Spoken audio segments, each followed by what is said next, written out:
Hello Void!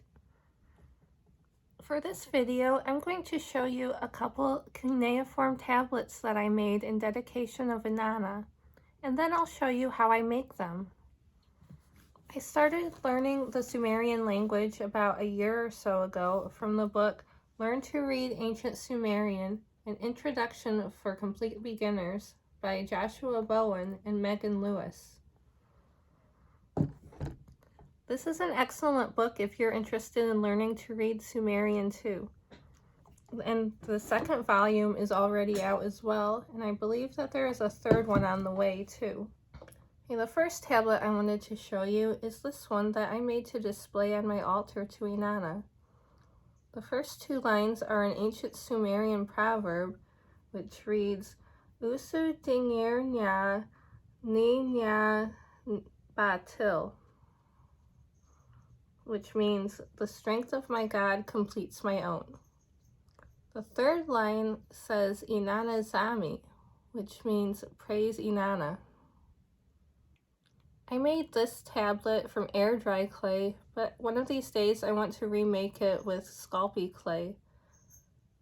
I made this one about a year ago, and it already has some water damage on the bottom right here. So I think I want to move away from using the air dry clay for pieces that I'm going to display on my altar to avoid them being damaged from sprinkling holy water. I was originally trying to use more natural types of air dry clay since Sculpey is technically plastic, and I thought more natural options would be more authentic and therefore more pleasing to the gods. But a few months ago, I got this impression from Inanna that she actually enjoys having items made for her using materials that are more representative of our current time period. I think it might also be because it's more durable and it has a greater chance of being recovered in the far-flung future. Hey, the other tablet I wanted to show you is this one, which I also have displayed on my altar. Instead of using a more traditional terracotta clay, I use the sparkly blue Sculpey clay to look sort of like lapis lazuli. You can see some of the sparkles in the clay. And then I painted the wedges with gold. This one is a temple inscription tablet that I made for my personal temple to Inanna. I meant for it to go inside of the wooden box that I use for her dais, kind of like how in ancient temples, similar tablets documenting which god the temple was built for and who built the temple were found in the foundations. And I had a tiny bit of clay left over from making this tablet, so I made this teeny tiny eye idol like the ones found in Tel Brak in northern Mesopotamia, in what is now Syria. These figurines most likely represented worshippers, and not Marvin the Martian, despite what late night History Channel may have you believe. Going back to the inscription tablet, this is just a simple temple dedication inscription. It basically just says, I built this temple E Ama Pering for my goddess Inanna. E Ama Pering is the name that I have given my personal temple to Inanna, which means Temple of the Mother Lioness. Mother Lioness being an epithet that I gave to Inanna. It's not actually historical as far as I know. I'm blocking out my name on here because I used what I guess would be considered my magical name. It's a Sumerian name that Inanna gave me in a dream state, so I've been using that in my private solitary ritual contexts with her. The tablet says, Inanna nin ani, then my name, E Ama Pering Munadu, which means, for Inanna, her lady, and my name, E Ama Pering, Temple of the Mother Lioness, she built. And I know my cuneiform handwriting isn't the greatest, but it's still better than my modern day handwriting, so there's that at least. Anyway, today I'm going to make a new inscription tablet for my altar. It's going to be a more abbreviated version of the dedication tablet that I already showed you. It's just going to say, Inanna nin E Ama Pering, or Inanna, Lady of the Temple of the Mother Lioness. I'm going to put this tablet on my altar right under her statue. I'm starting with Dingir, the divine determinative. This sign isn't pronounced, it just shows that what follows is the name of a god. Now Inanna. And the next line is Nin. This is the word that means lady in Sumerian.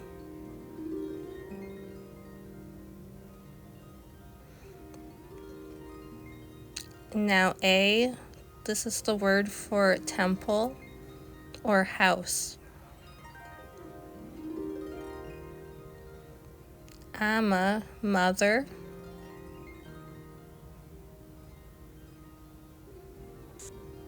And now Pering, lion or lioness. This sign is a bit more complex than some of the other signs. I messed up the video placement on my first attempt to make this video, so I ended up making two of the same tablet, but I'm not that mad about it since the second one ended up looking better anyway. I also had extra clay left over from my first one, so I made a little amulet too. And now I'm going to paint the words. The clay I used made the words look a bit too dark to be able to read them, so I thought the paint would make it easier to read and also make it look nicer. It's hard to paint the inside of the wedges properly, so I just kind of paint all around the words like this. Then I use a paper towel to wipe off the excess paint. This technique also gives it a nice subtle glow around the text.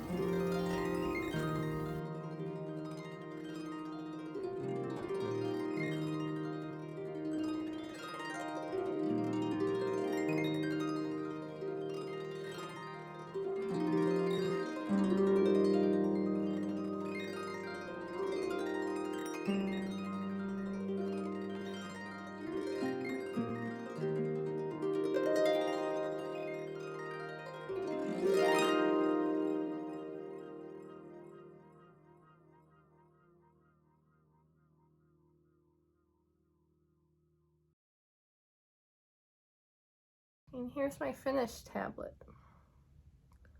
Inanna nin ayama pering. You know, while I was researching to make the larger temple dedication inscription, I was looking at some pictures of actual temple inscription tablets from back in the day.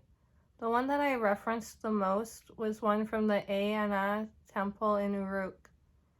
And while I was looking at it, I felt kind of dumb because I could only read about half of what the tablet said without looking up all of the signs.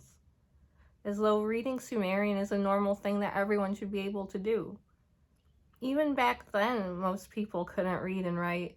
And here I am in 2024 AD beating myself up for only being able to read a few full lines. So yeah, whatever weird thing you're into, keep going and don't worry. You're doing better than you think. This is the tablet that I was talking about, which I'm showing you on my modern day tablet. The first line says Inanna. Second line, Nin Anna, Lady of the Anna Temple, Temple of Heaven.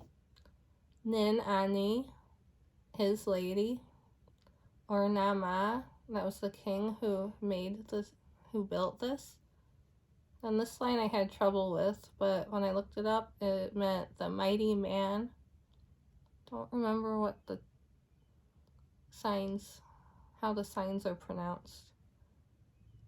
Then this one, the first sign is Lugal, and then I have trouble reading the rest of it.